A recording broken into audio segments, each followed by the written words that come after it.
বন্ধুরা আসসালামু আলাইকুম রহমতুল্লাহি বারাকাতুহু। আজকে আমি বিরিয়ানি রান্না করতেছি। এখানে এখন আমি সাদা এলাচ এবং দারচিনি দিয়ে দেব। এখন এটাতে আমি পেঁয়াজ ফেলে নেব।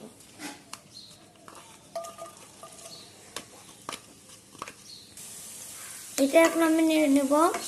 এই পেঁয়াজগুলো এখনো বাদামি হওয়া লাগবে, তারপরে আপনাদের সাথে দেখা করছি। এখানে অনেকগুলো পেঁয়াজ এখন অল্প একটু বাদামি হয়ে গেছে। এখন এর ভিতরে আমি বিরিয়ানির চালটা দিয়ে দেবো। এখন চাল আমি ঢেলে দেবো।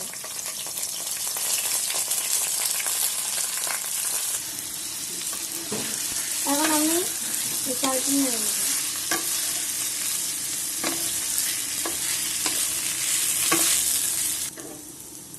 বিরিয়ানির চালের অনেক সুন্দর একটা স্মেল পাওয়া যাচ্ছে।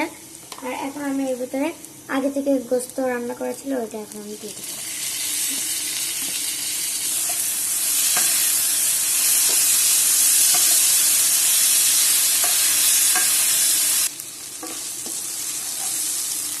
এখন আমি এটাতে গরম পানি ঢেলে দেবো।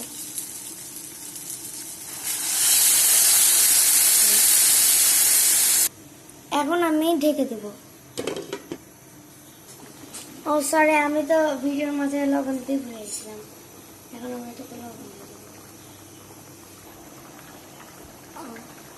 অল্প একটু আমি চিনি দিয়ে দেবো। আমার পানি এখানে অল্প একটু শুকিয়ে গেছে, প্রায় মনে হয় পোলাওটা হয়ে এসেছে। অনেক পানি আগের তুলনায় অনেক শুকিয়ে গেছে।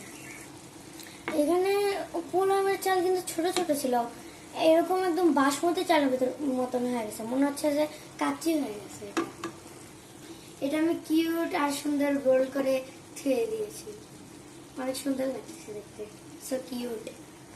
আমার বিরিয়ানিটা আসলে হয়নি, কিন্তু আমার বোনটা প্রাইভেটে যাবে তো, তাই এখান থেকে একটু তুলে দেবো।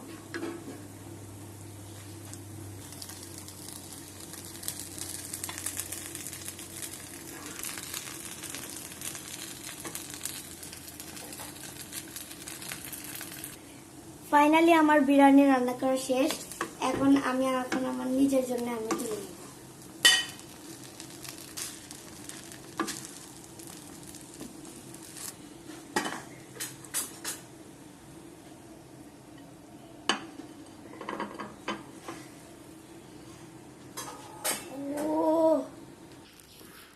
গোস্তটাও দেখুন অনেক ইয়াম্মি। এখন আমি নিজের ফ্রাই করে দেখব। বিসমিল্লাহির রহমানির